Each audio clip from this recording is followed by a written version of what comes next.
YouTube. I got a lot of people hollering at me in my DMs, you know what I'm saying? We, got the Chill with Manny episodes going on and all that, you know what I'm saying? So I have a good friend of mine who I really respect on here a lot, a real one, you know what I'm saying? My man Ruben. Thanks for being on, brother. No problem. So we're gonna talk a little bit about, Ruben, your upbringing or whatever, you know what I'm saying? And for those who don't know, Ruben, he lives in LA from the East Coast, and our gang shit's a little bit different than the LA. You feel me? I'm from the south side LA, like the South Central, Compton, Linwood. Okay. So everybody's probably familiar with that. So you over there by Compton, like Easy and all that stuff, that area. Okay, all right. That's like kind of where it started, right? Yeah, that's where everything started. Right? Yeah, because been there a whole life. Well, let me ask you this: the one a lot of people know about, especially from the East Coast, people that ain't that familiar. Everybody know about THRU Williams, or whatever. Mm-hmm. So were you around at that time or whatever? Yeah, I was younger. It's really my older brother's generation, THRU Williams, which is just hear about everything going on, Okay. Did you know anybody who knew him? Like, did you ever see him or anything, or see anybody like people might be familiar with? We've seen him around. We've seen him around because they were around. That where they used to work out over there in the stadium. Okay. But I didn't really, associate or nothing with them. Right. Kept to themselves. So let me ask you this. So a lot of the viewers or whatever, a lot of people are familiar like with Bloods and Crips and Hoovers, you feel me?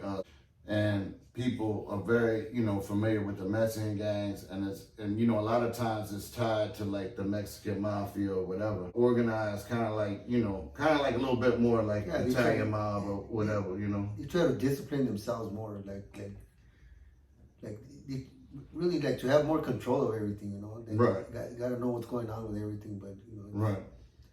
It's just two different cultures, And in all the gangs, like I've noticed, even the prison gangs, they all have their own ways of doing things, Yeah. So let me ask you this. So like I know in the prisons, for example, right? Like the Bloods and the Crips, they still have their issues or whatever. That's what the Sureños are all about. Yeah. You may be from different neighborhoods out here, but once you're in there, you're if you're gonna ride with the Sureños, you're gonna ride, And it's about the north and south there. Right. So tell people about like I said, with the Bloods and Crips, right?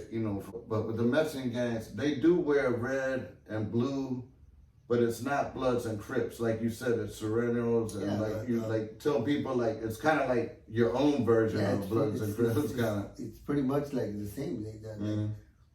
The ones that the red rag is from up north. That's like from Bakersfield up to the Oregon border.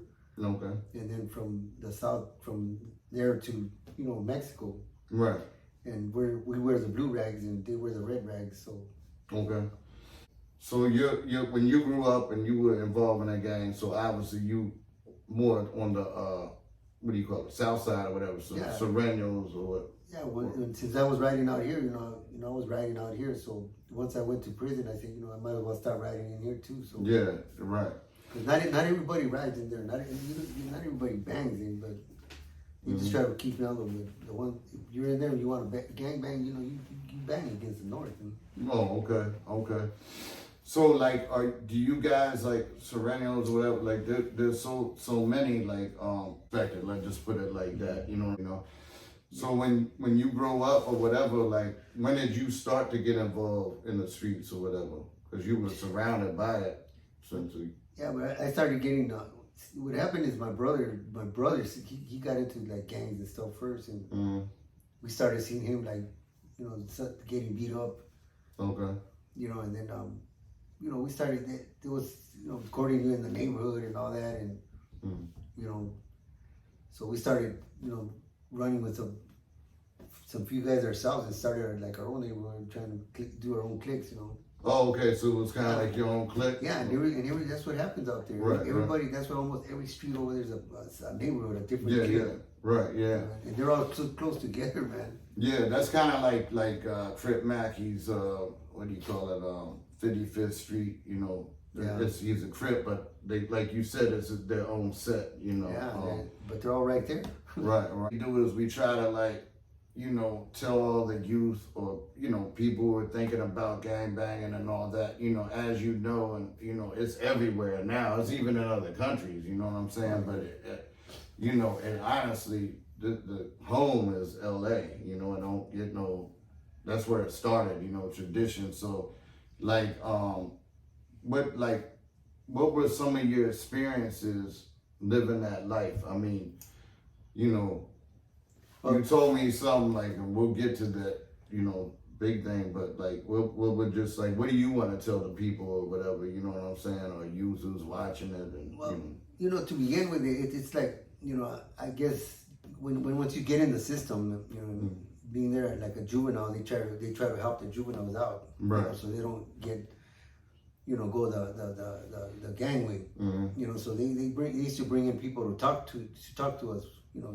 that were ex-prisoners and all that. Oh, kind of like a scared straight type thing, something like that. But they would just talk. But you know, those guys, man, they were still banging because they would still say their neighborhoods and stuff like that, and you know, they're trying to teach us something, and then there's, you know, then they're still saying their neighborhoods, and they're saying how they were gangsters, and now they turned Christian and they went all straight, and you know, made it look so simple, like, you know, just be a gangster when you want, and then when you turn it off, just go Christian, and you start living your life. And right. It doesn't happen that way.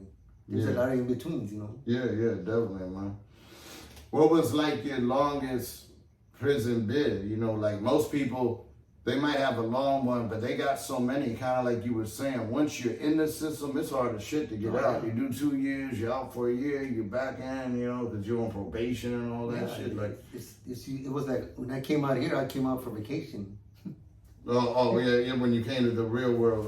I was out, you know, I would come out for a while and then just go back in. Damn.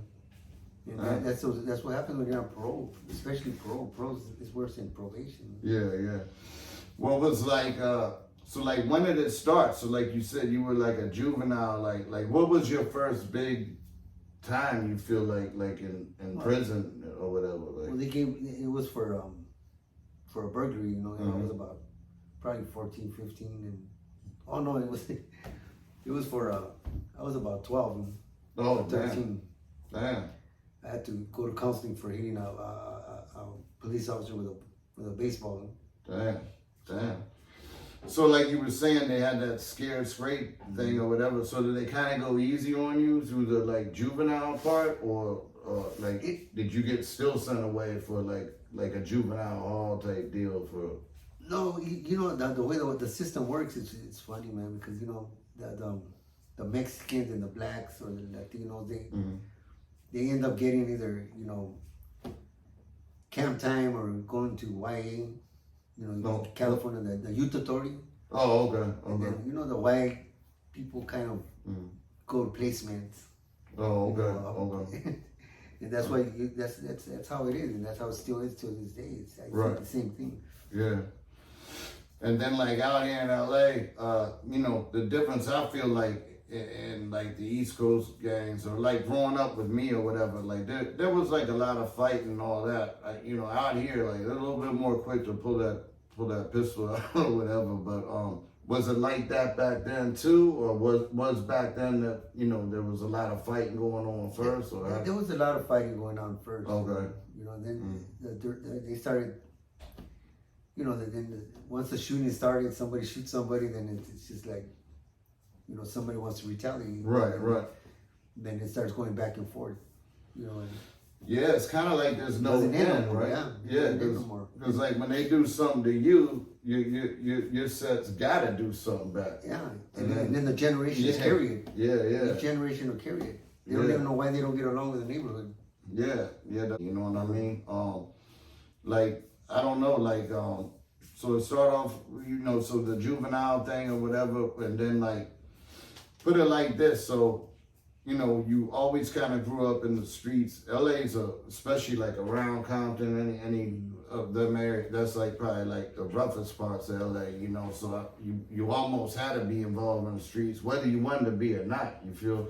But like, when did you start, like, you know, trying to get together your own set or whatever, you know, to protect yourselves, like try to get a little organized or whatever, because you can't do it by your damn self. It's just the people we used to hang around with. There was like 5 of us boys, so you know we had a lot of friends hanging around the house. Okay. So then we just started claiming the neighborhood right there. Right. So if let's say you all at the store or something like that, right? You know, I don't know, like the 7-Eleven or a beer store or something, right? And it's your set or whatever. Other than, you know, if it's, you know, a black gang or something, because you can probably tell the difference because of the race or whatever. But let's say, you know, it's other Mexicans, whether they look like you or whatever. How do you know that, like, they're a rivalry set or whatever? You know what I mean? How does that pop off? Or, like, you know. Conflict with somebody else? Yeah, like. Well, you know, the Mexican, you can tell right away, man, because you know each other, you know. Yeah. You know each other. You know if somebody's from another neighborhood, a rival, that he's not gonna be standing right there, right in front of your neighborhood. Yeah. And if it is something, it's gonna go down, you know. Like Nipsey Hussle said it best. You know, a lot of people say, and it kind of woke a lot of people up. It's almost like, let's say you're retaliating, right, on a hood. One of your homeboys got shot or something. When you go through that hood, it's almost like you're looking for yourself in another hood. You know what I'm saying? Like if it's an old white guy or something, you ain't gonna do nothing or whatever. But like if you know it's you know, he might be dressing like you, looking like you, but you know he's from a different set, well then that's when you're like, okay, like that's kind of like, you know what I mean? Like, that kind of like, Nipsey Hussle's trying to wake a lot of people up, because he was like, damn, I realized, you know, I might be going through a blood set retaliating, but I'm just looking for another Nipsey Hussle that's wearing red. Yeah, you know what I'm saying? That's the thing nowadays. Now is, you know, the gang members back then. Mm-hmm. You could tell the gang members, man. Yeah. You could tell the gang members. They'll be all creased down and, you know, all big old clothes, bandanas. And right. Nowadays, some of them just dress casual, man. You know. Yeah, like now, and like also, Also nowadays, like I don't know how it is with the Serranos, you know, the Mexican gangs, but I know, like, you know, that, so you don't really necessarily know, like, back in the days, like, you know, because the colors, people aren't like living or dying by the colors, you know, like you said, they could be dressed casual. No, because people don't even know about that North and South thing until they start hitting those prisons or YA. Right. You know, so it's not a color thing out here, like with the Latinos. It's not a color thing at all. Right. You know? Yeah, all the neighborhoods, you know, they might have their colors. Like we used to, our color was brown. You know, we used to use brown. Mm-hmm. But of course, the blue rag is the main one, you know. Oh, okay. Because we're from the South. You know? So what would you have, like a brown for your set or whatever, and still have a blue one? It's under the blue. Oh, yeah. Okay. Both, you know, it's both. So like the difference, like with back in the day, like we were talking about, you could tell from the colors a little bit more, right? Mm-hmm. But there's a blood set on one block, there's a Crip set on another block. You're like surrounded by your enemies. But like, you know, like a lot of the Mexican gangs, right? But let's say, going by what you say, the Serranos, whatever, that's from Bakersfield down, and from Bakersfield up, they wear red or whatever, right? So in your little area, you ain't really gonna run into many people from Bakersfield, right? So all the other Mexican gangs, they have their own sets or whatever. So who are you beefing with? Like, I'm talking about like back in the day, who would you be beefing with? Because you're actually all Serrano, you know what I mean? Yeah, but it's just like the gang started like, you know, oh, mom, it's not a gang, it's a club. We're starting a club. Right, okay. You start a little club and it's just a little club, right? Then you guys go to a party or something and something happens with some other guys, you know? Right. And they're from a different club. Well, that different club's a gang, and this is a gang too now. Okay. Because we got in a fight right there. Mm-hmm. Then it led to this. Then it led to that. That's our rivals right there. Oh, okay. See? So it's usually just like over some shit that might have happened, and then Keep that going. beef, like you said, carries on or On and whatever. on. They have a little brother, they know don't fuck with that set or whatever. Okay, That's okay. it's pretty much the way it goes. You know, one beef after another, and it's just start the guys closest to you, Mm-hmm. and they live around your area. So that's what you're gonna bump heads with all the time. Yeah, right. So they right. become your main rivals right there. You know, Yeah. one of your main rivals. So is it kind of like sounds like from what you're saying is it's kind of like one of my homeboys, you know, I had on Chop It Up with, man. He was like he was telling me it was crazy, yo. He was like, okay, we're right here. This gang's over here. This gang. It was like, yo. He was like in a little box. Like he could only go to one liquor store, man, because it's like if he went out, no bullshit. If he went out of like the 2-block radius. This way, that way. There was like, you know, one would be a crib, the Hoovers over here, or there's another blood, but they ain't getting along with that blood. So was it kind of like that with you know, as far as like Mexicans, or was it not as bad or whatever? Like, No, yeah, it's pretty much the same thing. You know, it's Okay. too many gangs next to each other. You know? yeah. You know. But the difference is though, like when I was talking to my homie, like he was saying, like you know, and you know, he's not Mexican, so he don't know, right? You know, like the grass always looks green on the other side, you know what I'm saying? But like with a lot of, you know, whatever, they're like, well, you know, we don't have no like you were saying, like they might branch off their own set, and you know, they got their shot caller and their set, and they just do whatever the fuck they want to do. They want to kick you out, they want to kick you out. But what people suspect about a lot of the Mexican gangs is that, you know, from what they say, because they don't know, is that it don't work like that with the Mexican gangs. Like they can't just kick you out or whatever. Like you guys got kind of, like I said, like the Italian mob. You guys kind of got like a little bit more rules, and you got to answer to like kind of like the Mexican mafia. So like if you kick somebody out and it's no reason, you just do it because I don't know, maybe they like one of your girlfriends or I don't know. something. Like, you can't do that, can you? A lot of times I think that's over. How do you say it? It's over. It's over. Exaggerated? Or, Yeah, because you know what? If you want to walk out from a gang and everything, you know, and you're just tired of it, you know, you don't have to go and report to all the homeboys and say, hey, Oh, okay. Right. that's it. You know, here's my gun. Right. That's it. Right. It's over. Right. You know, you just casually just, you know, you start, you know, it's getting out of it. You start getting into working or whatever you're gonna do. Right. You know,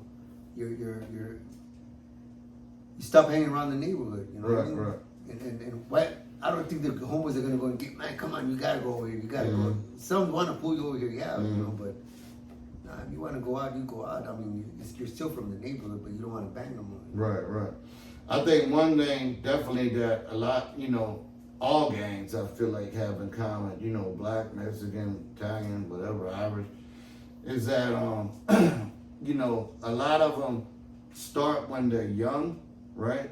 And you know, they might be willing to die for that shit, but a lot of times when they get older, they get a family, they got kids, you know, they start to see certain shit, you know, kind of grow up, maybe like in their, you know, I don't know, mid-30s or something, they realize like, yo, that might not be the route for me, you know what I mean? Like, you know. There's people, man, believe it or not, there's people out there, I'm not lying, like from neighborhoods and gangs, and that's all they know, man. They don't even know about the outside world.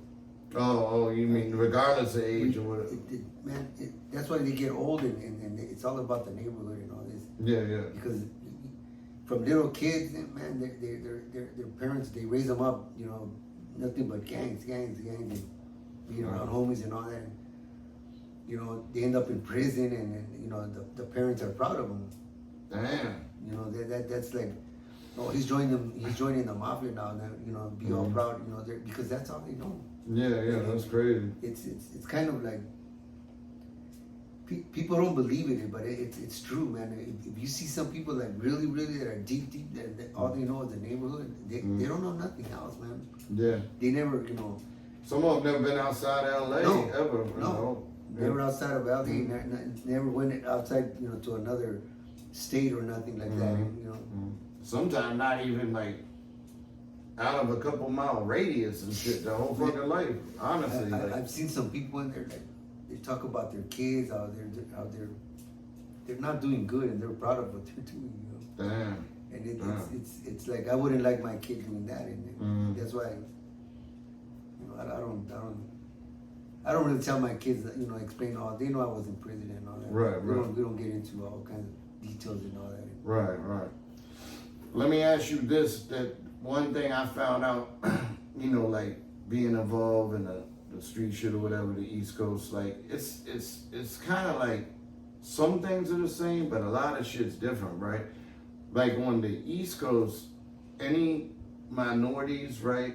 You know, well, first of all, the Latinos on the East Coast are more like Puerto Rican, Dominican. You know, of course they have some Mexican, but not as much as here. And just like here, they really don't have that many Puerto Ricans over there. See, but that's the difference. That's the difference right there. That's to me, that's even a little more scary, man. What? No. Because you gotta, you know, that's where all the people are going right there to you know, that are coming from other countries and all that, like the Puerto Ricans and right. You know, Filipinos, whatever. They're all going through there.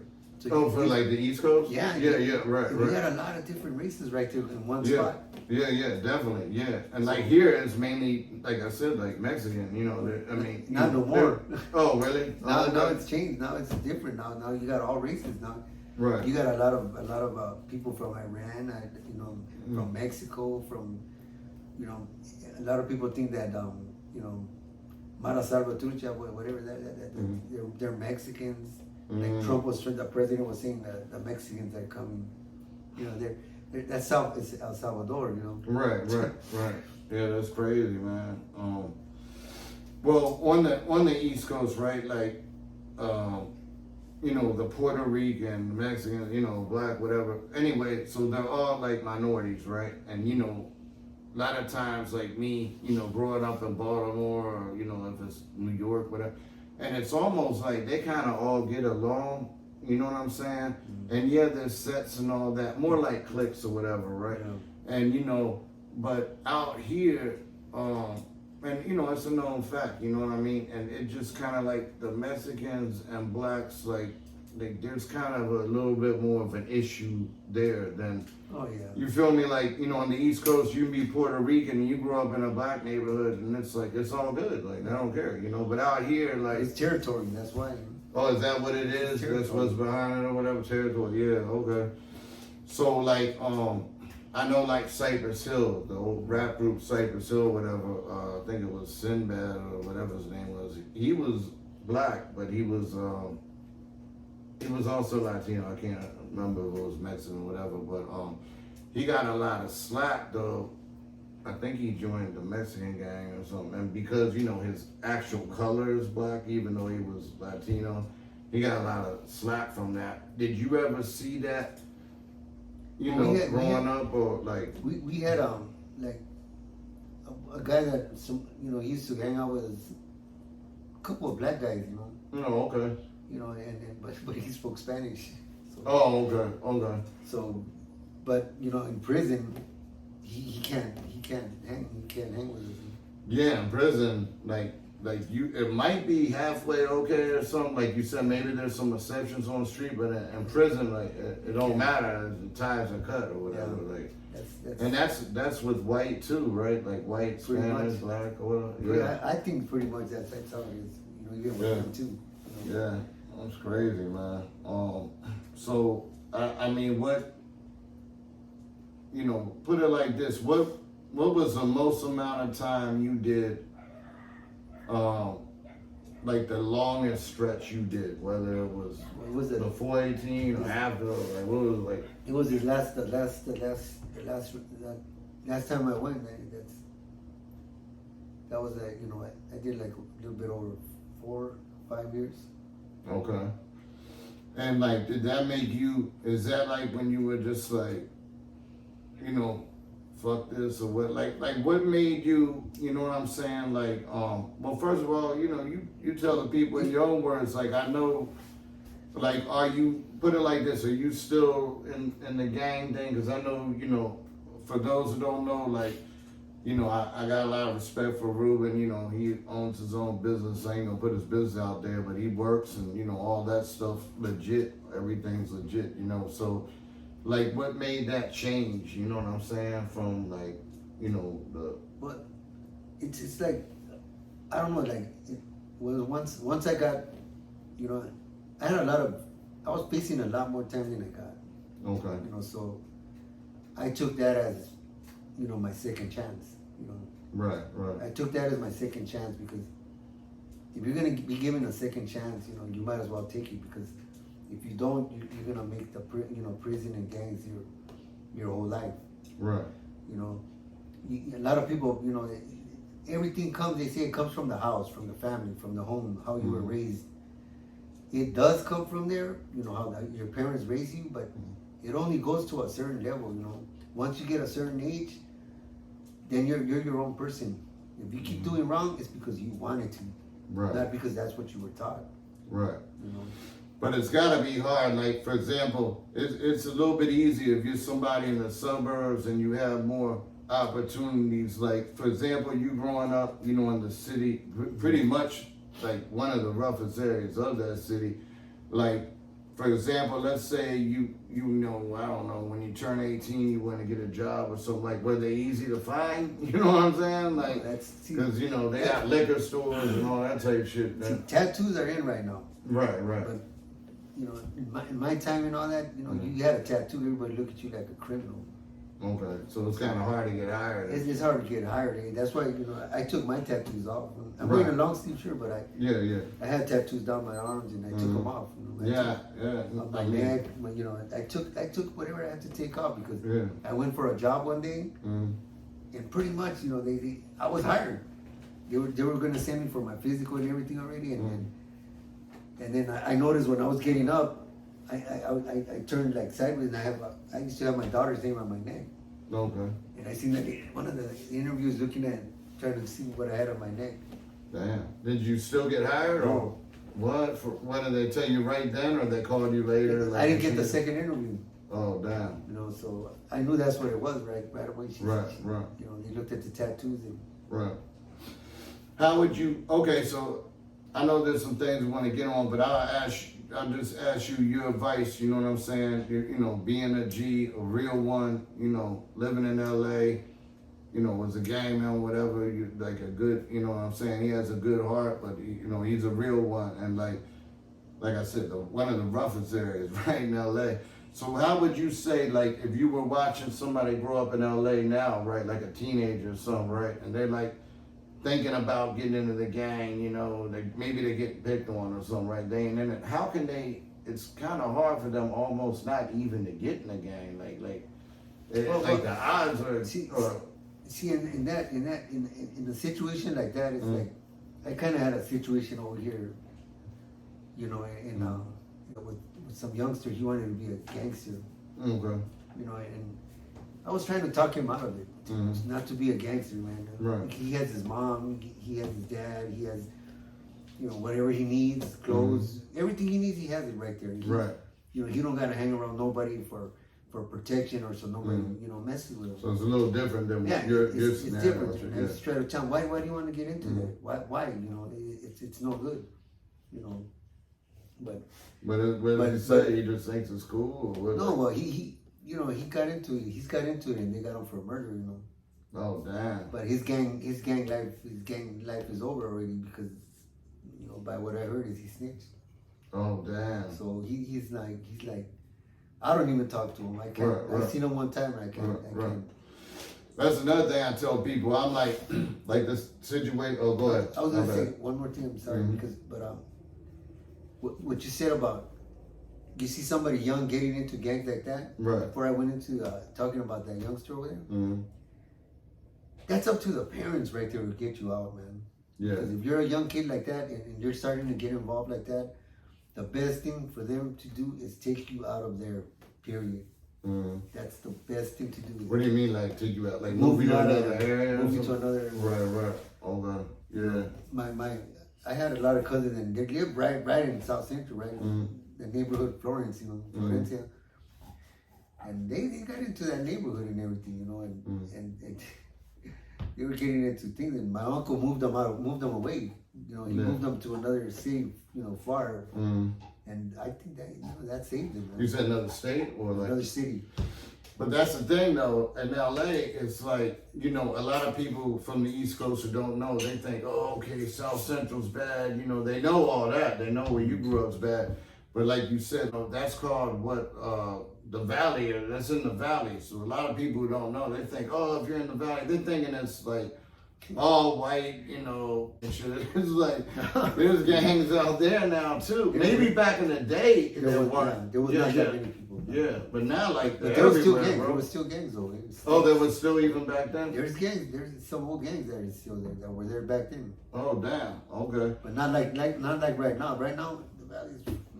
But that's what I'm saying. And full then, of like, gangs, like just like LA, man. Right, and then like you were saying, you were like, okay, the other gang, whatever, from Bakersfield, you know, up or whatever, you know, this like, damn, that's way up there, and there's gangs out there. So where the hell can you go? Like if you wanted to move your kid and they're getting in the gangs, like it's just almost everywhere. But when you're saying that young at 12 years old, you're starting to get into gangs, you know. I mean, the parents have still some control of you. Right. And I would say some parents, because some don't. Right. You know, but move them out of there, man. I mean, another neighborhood. Yeah, they're still gonna go back over there, but after a while, that you know, it's not easy getting a ride over there. You're that young. Right. You start getting off a little bit.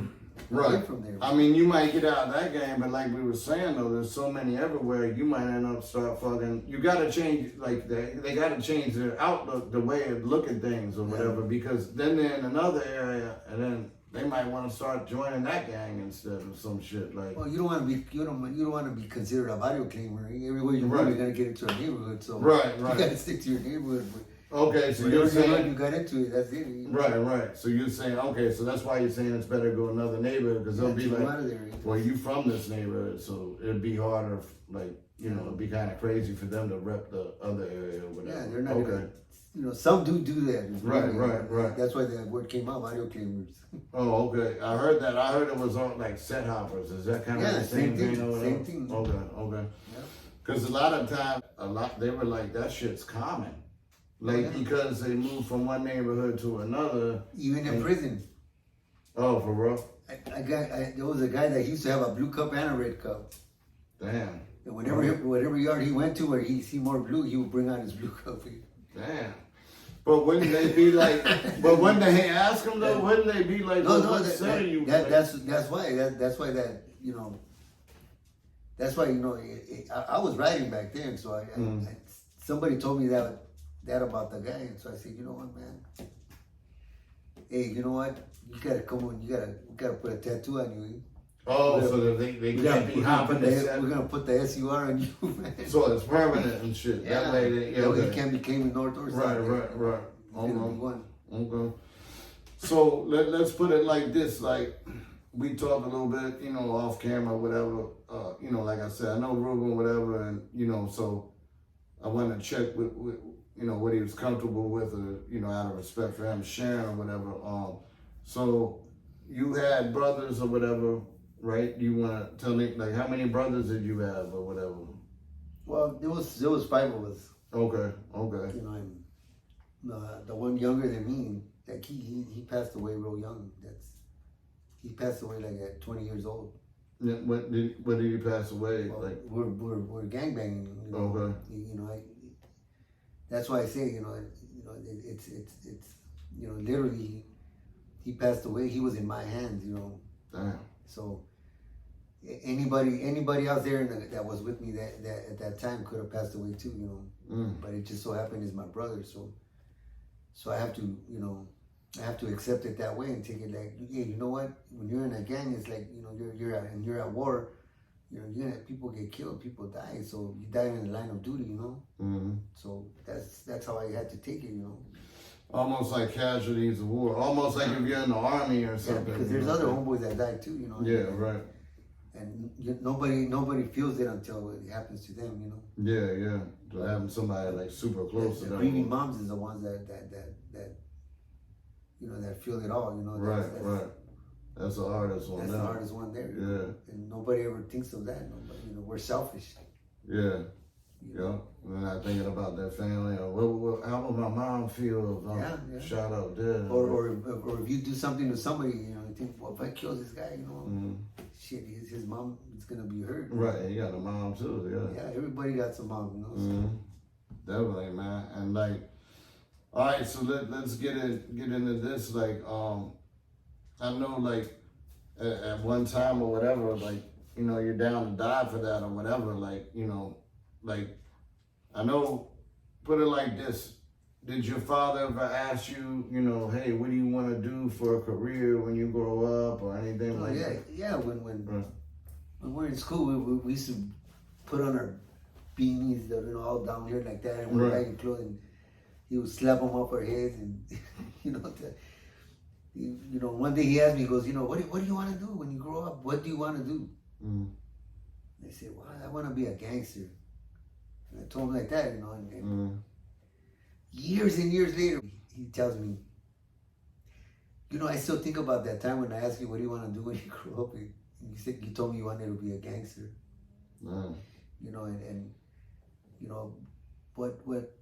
What he doesn't know in that part, I wanted to be a gangster, is I regret it all the way when my brother died. 100% I regret. Nothing is worth it. It's not worth going through that and losing a brother like that. He, me and him were pretty close.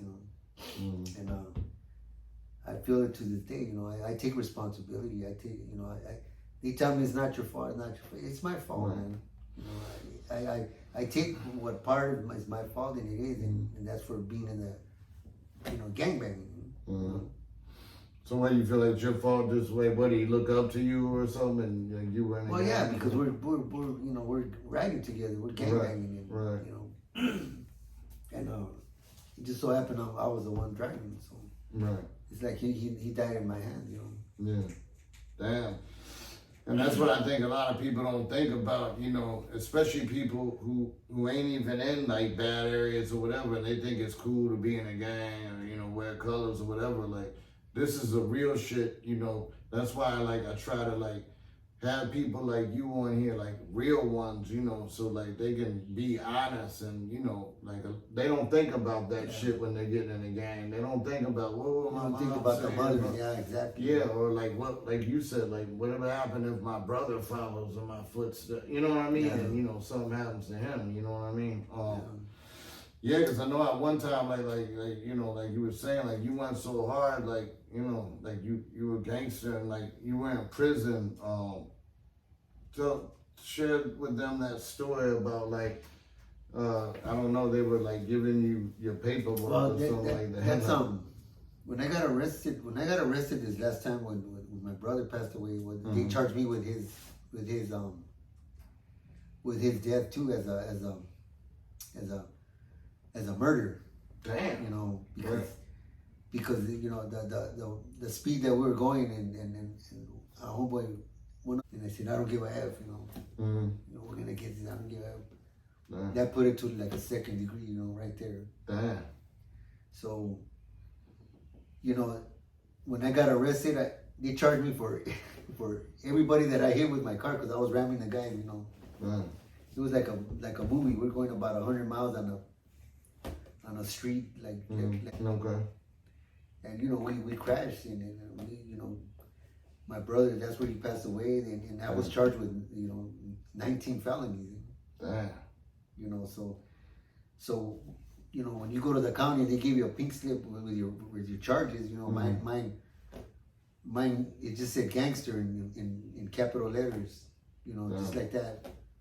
And I looked at it and I said, well, you know what? I wanted to be a gangster. Here's my certificate of graduation. Yeah.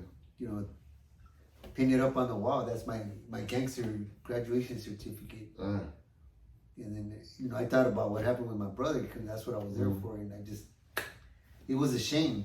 Yeah. It was a shame. Yeah. I balled it up and I threw it away, man. I said, I wanted that so much and I got it, and it's I'm ashamed of it, Right. because of what happened. Right. Man, that's some deep shit, man. And God bless, you know what I'm saying?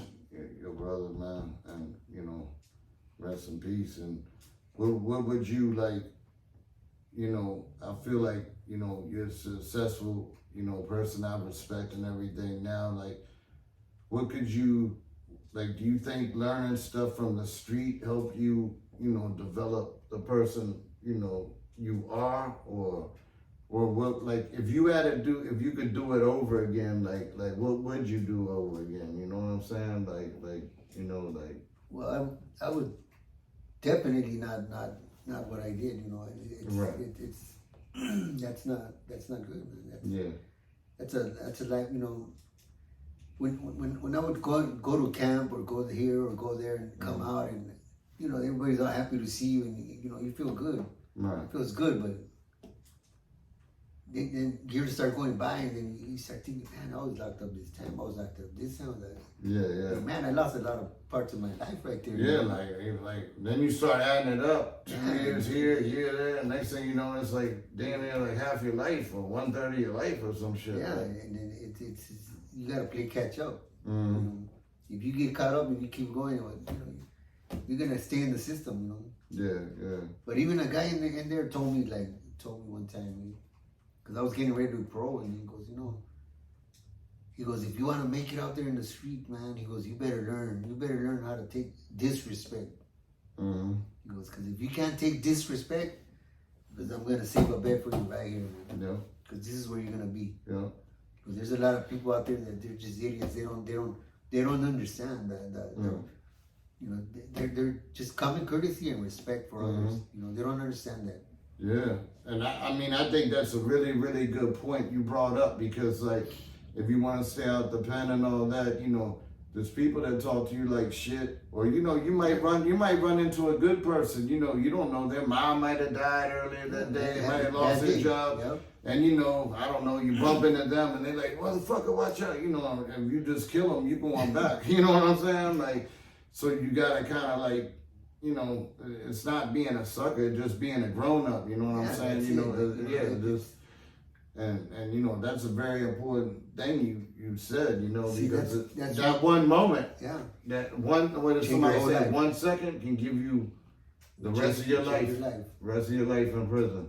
You know what I'm saying? See, and that's how I looked at it. That just that 1 second, that the end of that, what happened is like that changed my whole world, man. That was it, man. That's I went through, man, believe me, I went through a lot of shit, man. Yeah. I mean, I had to bury my brother. I had to pick his coffin. I had to, make a choice of whether we're gonna take him off life support or not. And and I made that choice. My dad asked me, my mom, and I told him, take him off life support. I go, if it's meant to be, God wants him here, then he'll be here, but not, let him go. Well, he was pretty bad. He was burned like 95% of his body. So Damn. Car blew up, and I think he just went straight into where the flame was. Yeah. Damn, man. Yeah, it's brutal, man. I mean, and LA ain't no joke, you know what I'm saying? You gotta learn to, like you said, sometimes to take disrespect, you know what I'm saying? Like, just taking, man. Nothing's worth taking in life, man. No, nothing, I mean, and shit. Life is worth a lot more than that. Little bull crap things that people do. And then, like, shit can happen, like, anytime, you know what I'm saying? Like, shit, so shit happened to me, like, and my son got shot 11 times, and he ain't even know the motherfucker, you know what I'm saying? So, dude was on drugs or whatever. Through the grace of God, he's here, you know what I mean? But, there are crazy people out here. That's what I don't understand, man. Yeah. How could somebody just want to do that like that? Yeah. So, like, it's like you gotta learn to walk away, but at the same time, like, always be cautious, because there's crazy people out here, and sometimes you can walk away and fucking, you know what I mean? Shit still happens, you know what I'm saying? Because everybody has a bad day. Yeah. And you catch somebody that had a bad day, just think about it that way. Maybe he was having a bad day or something. Yeah, I mean, or Don't like, take it so personal. yeah, or like people can be up for fucking days on drugs and hallucinate, think you somebody else, and you just might be that wrong person who looks the wrong way at the wrong time. Like, you know, and fucking sometimes there ain't nothing you can do about it, you know, and like, all I can say, you know, people is like, you know, what, you know what I'm saying? We ain't here to preach to you or whatever, but these are the sides nobody really tells nobody about. You know what I'm saying? This thing you got going, I think it's pretty good, man. Because it's gonna take some kind of education for the youngsters, because some of them, man, they're smart. They're smart, man. They just gotta, you know, they gotta get pulled out of that gang stuff, man, because it's not worth it, man. And another thing is, like, I did a couple years, right, and, you know, in prison, and it's like, another thing, like, he was, you know, talking about people dying, your family, your mother's crying, all that, but another thing is, like, when you in that prison and you got a couple years, you know, you know, it's kind of sad, yo, like, you know what I'm saying? You miss your wife, your girl, your kids, your mom, you know, and it's like, you ain't shit you can do about it. You're stuck in that motherfucker for I see my dog growing up in a photo album, man. Yeah, that's all I was watching her grow up to the pictures. And so, like, you know, if you know, so think about that. Like, you want to be in a gang. Think about, hey, yo, can I do 20 years? You know what I'm saying? Am I gonna be suicidal or crying or whatever? And like, if you get caught with somebody, you know what I'm saying? Like Alpo, for example, right? He snitched and still got 25 years. Oh yeah. Right. So either he could have went and did his whole life, you know, and been respected or whatever, but, you know, it's his whole life, or, you know, he went ahead and snitched, and I don't know if that's why he died or whatever, you know, I wasn't there, but you know, a lot of people say it could have just been karma or whatever, but the point is, you know, you snitch, you come out, whoever you were riding with, whatever, they ain't gonna have no respect for you, a lot of them gonna want to kill you, you know, so it's like, you know, life or, you know, and your back's against the wall all ways, you know, or you could die. And there's not no good outcome. You know what I'm saying? It's not good because I know a guy that he was drunk in the backseat of a car, and his homeboys went and they did a drive-by and they killed somebody. He didn't even know what the hell was going on. He just knows. He just remembered them taking him out of the car. Right. They were charged with murder, all of them. He got the same time for sleeping in the car. Damn. Because he's a gang member. He was there with them, so they gave him the same time. Right. What's going on? Right. So it's like those are the rules. That's why people say, well, you know the deal you signed up for. So like, think about it. Like that scenario he bought. Now, if he was a civilian, he could have probably, well, first of all, he probably wouldn't have been in that situation, you know, in a car, get ready to do it. Gang members. Right. But, you know, and if he was a civilian, he could have been like, well, look, I was sleeping, I don't know what. But, you know, he's a gang member, so he's stuck with, like, probably doing life or some shit. Like, yeah, they gave him all the same time, man. Damn. That's brutal, yo. And then, like, in LA, they always call it, they say the gladiators in there and all that, even in the county jails hard. Like, how is that? Like, is there fighting all the time? Like, rivalry gangs and all that shit? Like, that shit ain't no picnic. Like, it's not a picnic, but it's not all like it's not breaking out, you know, all the time. Shit happens here and there. Right. Not all the time, but when it happens, you know. But I think they're all up to all that. They segregate. Yeah. So they kind of keep They segregate the Bloods and the Crips and the... Yeah. They check like your tattoos. And tattoos weren't that common or whatever. So like you couldn't even get that job and all that shit. That's why I tell you, there's a lot of smart guys in there. I consider myself as a smart guy. Definitely. I mean, when I went to prison, I didn't want to work. Right. Because what am I gonna work for the people that put me in there for? Right. You know, they put me in prison and then they're gonna put me to work for them. Yeah. It's kind of so like, one day I was walking the yard one day and I seen a school teacher out there. I started talking to her, and she goes, "Oh, are you working?" I go, "No, I'm not working. But why don't you check into school so you can start getting your day for day?" And I said, "No, I'm not gonna work for people that put me in here." Right. And she tells me, well, you know what? You're not working for them. If you come in and you get in the class, you're using them. They're not, because now you're gonna get educated. That's a good way to look at it. And I walked away and I said, you know what? She's right. So I checked into school, man. Yeah, that's another good point because somebody out there is just maybe a younger version of you, and they thinking the same shit you were. You know what I'm saying? So things like this, that's why like we say live and learn. Because like things like this from G's who learn and all that. The young ones that some of them are thinking exactly how you thought at that time. So it's up to like people like you. Try to we're like the only ones that can teach them, you know what I mean? Because they ain't gonna listen to. We didn't go to school. I didn't go. We used to ditch school all the time. So you're gonna need education, some kind of education. Right. And then like the thing with let's say like you said, there's some exceptions or whatever, but on the street, like do they get along or whatever? You know what I'm saying? Like I said, on the East Coast, it's just gangs and just they it's the way it is. Really they keep to themselves, man. Right. I mean, so everybody just kind of they don't want to start shit like before. It was different, It was like a territory thing. Right. So now everything's kind of been established, so everybody knows. Just respect each other. Right. But when some shit happens, all hell breaks loose. Right. She starts all over again. Yeah. And the other thing is, do you think overall, like, from when you grew up and what you're looking at now, like, do you think gangs have gotten worse, or do you think it's getting better? No, it's not getting better. Right. It's not getting better. Right.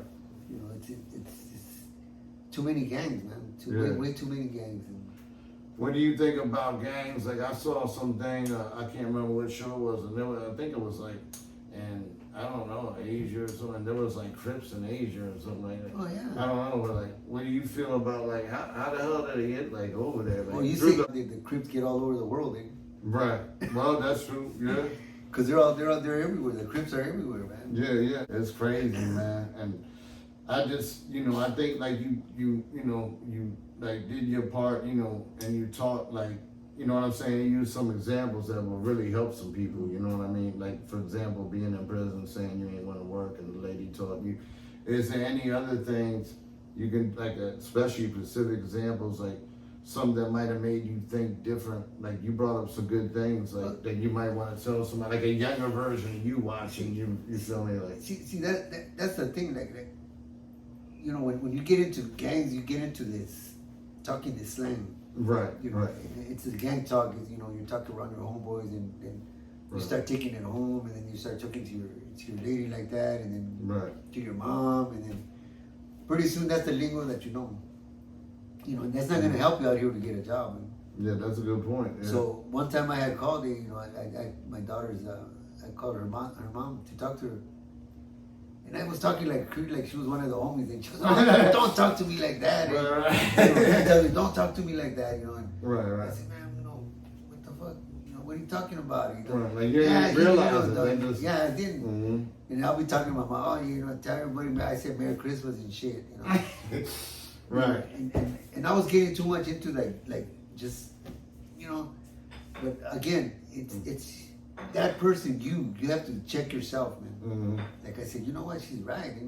Yeah. She's right. Why am I gonna be talking like that? Talking like that and going out there and just talking nothing like that is not gonna get me nowhere. Yeah. So I started hanging around more with some of these dentists and doctors. And right. Too, No, that's so smart. So I could switch it up. Yeah, that's why I. Because that's a good point. Because like they always say like for example, if you grew up in the country, you're gonna talk country. You know what I mean? If you grew up around doctors and you probably talk proper. You grew up getting around gang people, talk gang people. So like you trying to hang around some different type people to help break the help you start a new, you know what I mean? A new vocabulary. You feel me? Like, and I had to think that. I had to check myself. Right. And I see there's a lot of smart guys out there. A lot of them took the wrong road the way I did too, the way I took it. Right. But you know what? You could, you think you think what you want. You know, you gotta wise up. Yeah. What's gonna help you in the future? You know, because in what I do now, you know, a lot of people, you know, they talk to me good. Because if a black guy comes into it, I could talk to him. You know, Right. I'll talk Hispanics, Hispanics, Right. white. Right. You know, because I talk to everybody. Right. Right. You know how to talk like, oh, yeah. And everybody feels comfortable when we're talking. You know, so Right. That's good. You know. And that's kind of like I was telling people, like, you know, like you can always take something you learn from the street, you know, like he learned, go, you know, hang around Dennis, whatever, open up his vocabulary. Now he talks, you know, all races. And like for me, being in the street, like I learned all the shit, and you know, I learned all the stuff that made the good parts, you know, about growing up, you know, because like you said, there's a lot of smart people, you know, in gangs and all that, you know, just made some wrong choices. And I took that shit and I figured out, like, you know, I got on a show called The Wire or whatever and acting.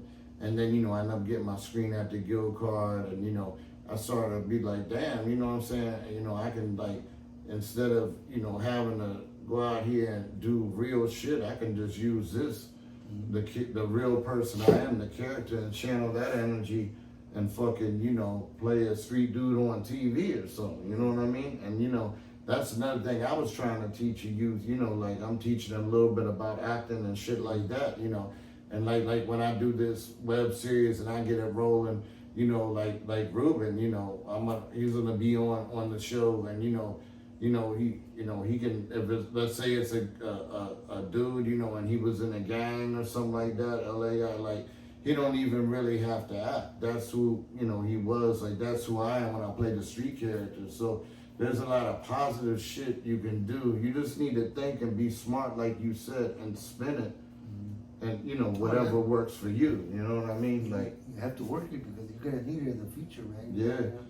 And then another thing I learned, like all the setbacks, going to prison and all that shit, you pay for that shit when you get older. Like if you would have went the right way and finished school or went to college, you know, now you be making more and more money. It's like by the time you finally figure out, okay, you know, I ain't gonna do this gang shit, this and that happened. It's like we're way behind.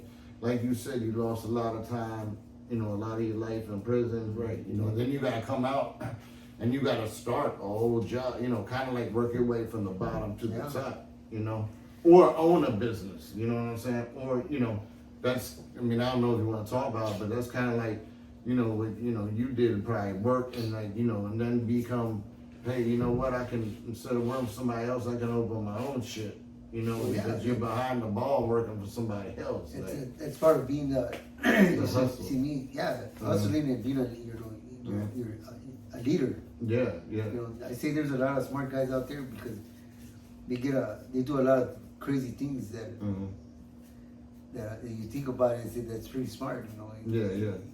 Using that intelligence for something else, you know, could really get you somewhere. You know, because that's what I did. I turned my stubbornness into trying to good. You know, and all that bad shit, man. I think about the moms, the crying moms, and you know, and they're the ones that get hurt, man. Yeah. That's what gets to me the most, you know. And then, like he was saying, like there's so many smart people. Like one example, like they know how to cook so much shit and make it good in prison, work with a little bit of shit, or make some little bullshit thing into a knife that can fucking kill you, you know. And it's like, if you take like that shit, that's, you know, you gotta be smart. And it's like that, you know, you're making something out of nothing. So if you could take that into life and make it some, you know, like with Live and Learn, like he owns his own business, I own my own business, you know, like selling clothes, you know, I'm doing what I'm doing. Also, I'm an actor. Just take that knowledge, right? And you know, it don't mean you gotta be an actor or own a business, whatever whatever we're doing, like find your own lane. Yeah. You know what I mean? Like, I don't know, like if you I don't know, figure out you like bowling or something, you know, open up a bowling alley. You know what I mean? Like, you know. You never know. You might go for something and you might end up doing something else, but right. Yeah. But it's still business, and a lot of business owners that have their businesses, they really started at something else and ended up doing something else. Yeah. But they took it from there, and they're still there. That's true. Yeah. Cause like I do the acting, you know what I mean, and then live and learn, you know. I was never into like thinking about a clothesline, but like you said, I was like, all right, what can I do to make ends meet in between acting, you know? And then I did that, and then like I'm doing what I'm doing now, the YouTube thing. I never thought about that. It just kind of came into, you know what I mean? Like, you know, making ends meet, you know what I Talk to mean? some good people, get some good people on here, and you know, like you said, live and learn. Yeah. Get the right message out there, and you know, it's not to get a Latino like this to come over here and talk. Mm-hmm. It's crazy, man, because Yeah. we're the kind of people that we don't like. Right. We don't like to talk, man. Right. We don't really like interviews and all that. Nah. I've been talking about a minute to get this shit. I didn't even think it was gonna happen. Even today, I didn't think it was gonna happen, man. So I appreciate it. You know, I know. I mean, you know, I know him. You know, so we're good friends, whatever. And I know he really wanted to do it and go out of his comfort zone or whatever to help the youth. That was his main thing, you know. And like talk about his experiences. You know what I'm saying? Because if he can help one younger person of him, you know, that's a whole life. You might help 50 people. And I want to do that. You know what I'm saying? You know, because I don't. My brother's death. I don't want it in vain.